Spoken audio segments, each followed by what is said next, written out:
Hey everyone, how's it going? Welcome back to some more DayZ Standalone.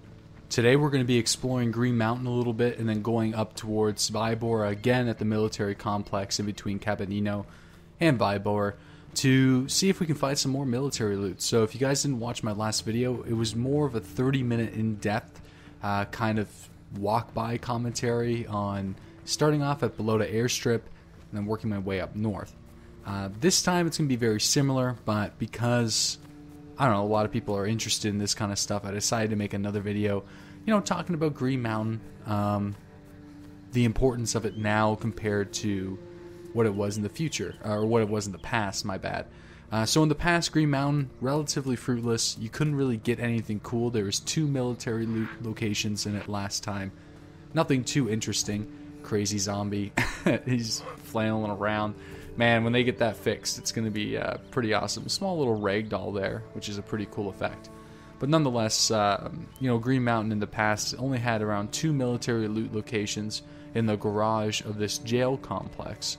And most people didn't even go here because it wasn't that useful. Even though there was 2 military loot spots, it's about equivalent to a deer stand. So now that we have this fully enterable jail complex, this, I guess it's a quarantine complex, because that's what Green Mountain was, according to the DayZ lore. If there is any out there, there's a few pieces of information, a few documents you can find in the game that go over certain quarantine locations, like the medical facility on the coast at the airfield at Balota and stuff like that. So Green Mountain was one of those places as well. And in Standalone, if you killed a zombie around Green Mountain and picked up a radio, every hour you'd hear a radio transmission that would actually feed out, basically saying, this was the quarantine location, everyone is dead, and this message will play every hour on the hour forever until the radio transmission stops. So pretty eerie stuff,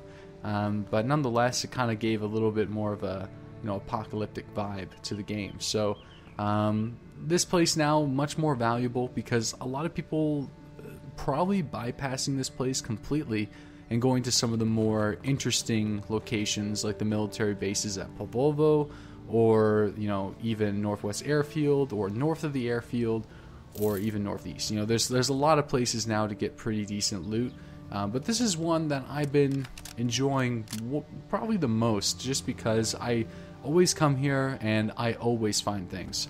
Usually this is one of the only jailing complexes that I get a lot of supplies at. Hunter backpack, M4, some attachments, some magazines, almost always 100% of the time a melee weapon. In the hallway upstairs you'll find some fire axes, maybe even some pristine splitting axes, even some baseball bats and stuff. So right here, as you can see, they're all laid out. They have a high chance of spawning those, probably because, I don't know, this place was a quarantine zone and probably needed a lot of weapons if you're dealing with zombies back before shit hit the fan pretty hard. So anyways, this video is just kind of going over some of the loot that I've collected from this location, and checking out some of the cool stuff, some of the cosmetic features. You can actually lick the battery, which is pretty funny.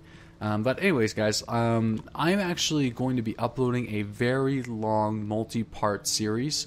I was playing with a couple friends from the live stream, Connor Warman from Core Tactical, Armored Gaming Salad, who is another YouTuber from the Czech Republic, so it's really cool to have him on board, and Rome, you guys remember him, James Rome, and a few other people along the way. But we took a tour around Chernaris, looting town to town, engaged with a few people, and just geared up extensively.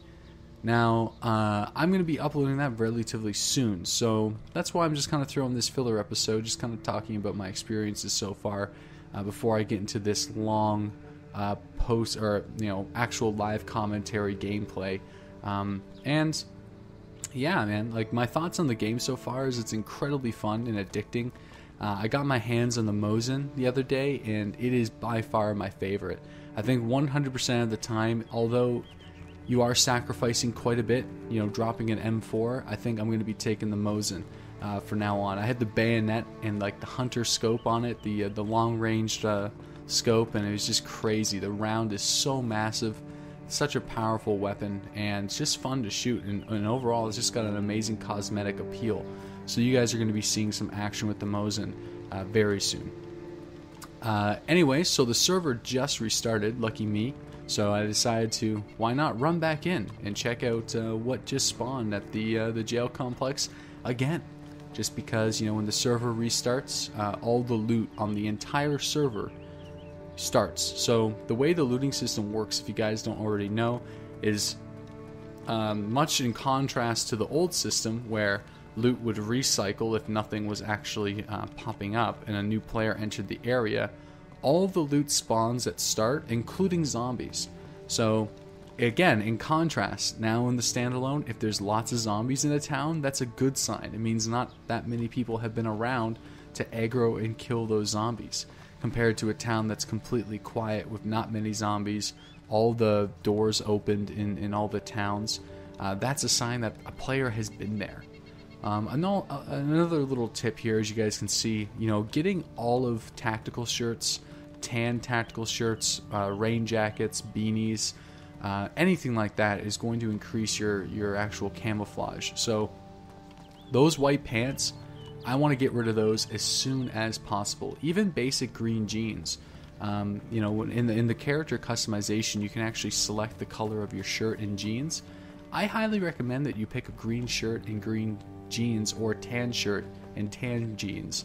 That way, you know, if you're running around, you can actually get a little bit more camouflage than somebody running around with like a bright red shirt or like white pants, you know, stuff like that, if that matters to you.